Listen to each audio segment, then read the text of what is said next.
Hi, my name is Colgan. I am a third-year graduate student at UNR studying atmospheric science, working on my PhD. Okay, so my current research is studying temperature inversions in the western United States in valleys, like in Reno, Salt Lake City, and Boise, looking at how air pollution gets trapped in the valleys when cold air is at the surface and warm air is aloft. Like how does that affect human health and the meteorology that is behind that sets up those scenarios. So I got into atmospheric science when I lived in Illinois. We experienced multiple storms throughout the year, winter storms and severe storms, and I wanted to understand all forms of severe weather.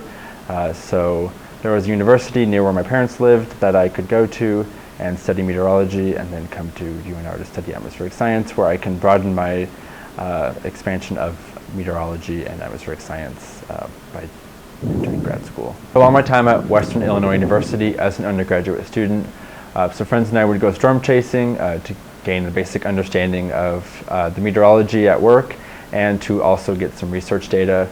So we would set up temperature and pressure sensors in front of the storm and then leave and get out of danger, and then we would collect the data and analyze the data and use it for research in some of our papers. And that was a really good way to understand the weather and meteorology. So one of the craziest storm chasing memories that I have so far is chasing in Kansas, southwestern Kansas, in 2015. We were chasing at night. It was about 10 o'clock at night, and we came across this storm in Plains, Kansas that had produced a wedge tornado, which means that the tornado is wider than it is tall. And it was heading towards this town of about 1,000 people. But thankfully it missed the town by a little bit, but at the same time some intense fog formed in front and around the tornado.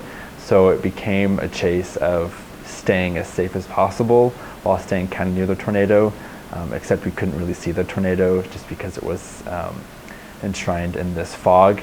So it ultimately just became, a storm we didn't end up chasing fully, because it would hit some winter. So another time, this is actually my first time storm chasing and seeing a tornado, was in southeastern Kansas in 2014.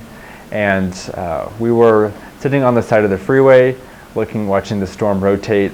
Didn't really exhibit any signs of dropping a tornado, and didn't have a tornado warning issued for the area, so we decided to just sit and let the rotation go over us. But as it was going over us, it decided to drop a tornado on the freeway. And it hit a gas station and some houses. So that ended our chase because we had to make sure people were safe. Okay, so my current research is studying temperature inversions in the western United States in valleys, like in Reno, Salt Lake City, and Boise, looking at how air pollution gets trapped in the valleys when cold air is at the surface and warm air is aloft. Like how does that affect human health and the meteorology that is behind that sets up those scenarios. All right, next in line for my research is studying the urban heat island effect in urban environments in California and Nevada. And the main goal of this research is to aid epidemiologists in determining if the excess heat in urban environments produces premature births with people that are in vulnerable locations. So after graduate school and getting my PhD, I plan on continuing doing research with urban heat islands and temperature inversions, and also becoming a professor so I can pass on my knowledge to other students